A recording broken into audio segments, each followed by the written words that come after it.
Hello दोस्तों, स्वागत है आपका हमारे चैनल पर।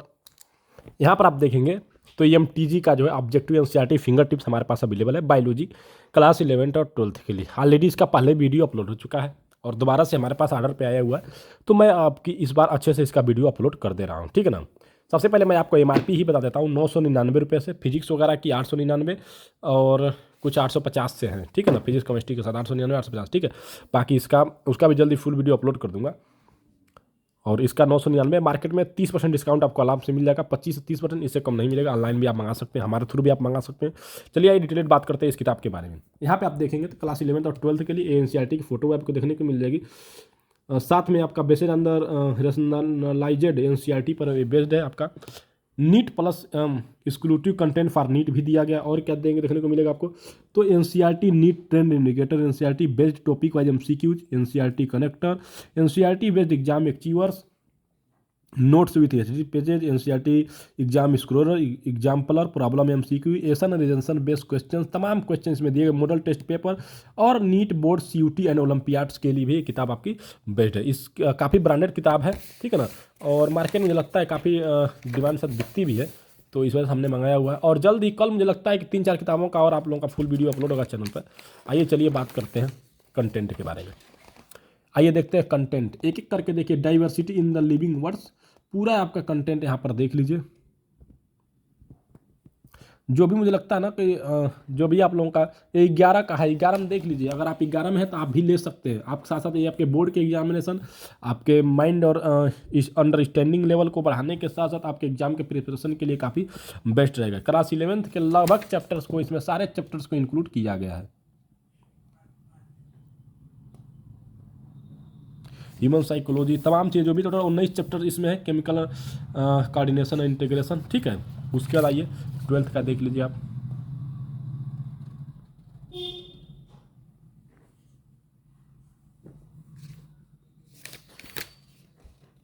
इकोलॉजी, यानी कि लगभग 12th में भी आपको सारे चैप्टर्स मिल जाएंगे, साथ में मॉडल पेपर भी दिया गया है, ठीक।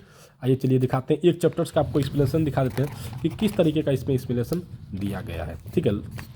10th और 11th और 12th का पूरा चैप्टर इंक्लूड किया गया। अब आइए द लिविंग वर्ड्स, ये आपका पहला चैप्टर लिविंग वर्ड।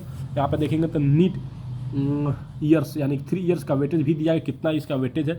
और आपको जो है टॉपिक वाइज एनालिसिस भी यहाँ पे देखने को मिल जाएगा। आइए समझते हैं।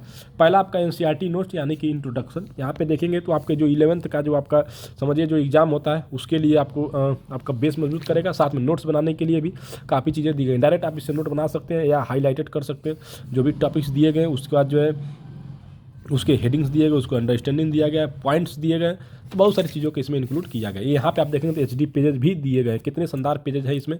और आइए चलिए देख लेते हैं आगे। अब देखेंगे तो यहाँ पे आपका MCQ कॉर्नर, ठीक है। यहाँ पे बहुत सारे आपको MCQ टाइप के क्वेश्चंस मिल जाएंगे, यानी कि नीट प्लस करके जो दिया गया। फिर आपका ये टॉपिक वाइज है आपका, देखिए यहाँ पे दूसरा चैप्टर आपका डाइवर्सिटी इन द लिविंग, उसके संबंधित जो भी है और इस किस पेजेज में दिया गया है टॉपिक, वहाँ से आप पढ़कर भी देख सकते हैं। पेज नंबर 4 में दिया गया है, ठीक है। इस तरीके से इसमें दिया गया है, ठीक। आइए और आगे चलते हैं, देखते हैं। आप देखेंगे तो मैचिंग टाइप जो क्वेश्चन होते हैं वो भी इसमें इंक्लूड किया गया है, ठीक। उसका देखेंगे तो आप अगर प्रोग्रेस भी चेक कर सकते हैं आप अपना। उसका एग्जाम स्क्रोलर, जिसमें सेशन और रीजन बेस्ड कॉर्नर जो होता है वो भी दिया गया। एनसीईआरटी एग्जाम्पलर के प्रॉब्लम्स जो होते हैं वो भी दिए गए। और आपका आइए देते हैं केस में जो क्वेश्चन होता है वो भी दिया गया। थिंक कॉर्नर वो भी दिया गया। तो बहुत सारी चीज़ों को इसमें इंक्लूड किया गया। फिर आपका एग्जाम एक्चीवर्स भी दिया गया है, मतलब बहुत सारा, यानी कब ये पूछा गया था वो भी यहाँ पे बताएंगे। नीट में पूछा गया, AIMS में पूछा गया था। फिर आपका देखेंगे AMS CTET में पूछा गया था, CET में पूछा गया था, ठीक है। इस तमाम चीज़ें आपको देखने को मिल जाएंगी। उसके बाद आप देखेंगे तो यहाँ पे आपको आंसर मिल जाएंगे की, जिसको बोलते हैं MCQ कॉर्नर हो गया, एग्जाम कॉर्नर हो गया। तो इस सभी का आंसर यहाँ पे दिया गया। उसके बाद आप देखेंगे तो हमारा दूसरा चैप्टर जो है बायोलॉजिकल क्लासिफिकेशन शुरू होता है। तो मैं प्रेफर करूँगा कि आप जो है अगर 11th क्लास में है, 10th के बाद जानने वाले हैं या 11th क्लास में है, तो आप इस किताब को ले सकते हैं। साथ में आपका 11th और 12th दोनों कवर करेगा और आपके जो है नीट के एग्जामिनेशन प्रिपरेशन को भी कवर करेगा, यानी कि आप अपने सिलेबस को इससे कवर कर सकते हैं, ठीक है। बाकी कोई क्वेरी, कोई कमेंट होगा ये बता दीजिएगा, तो ठीक है। धन्यवाद।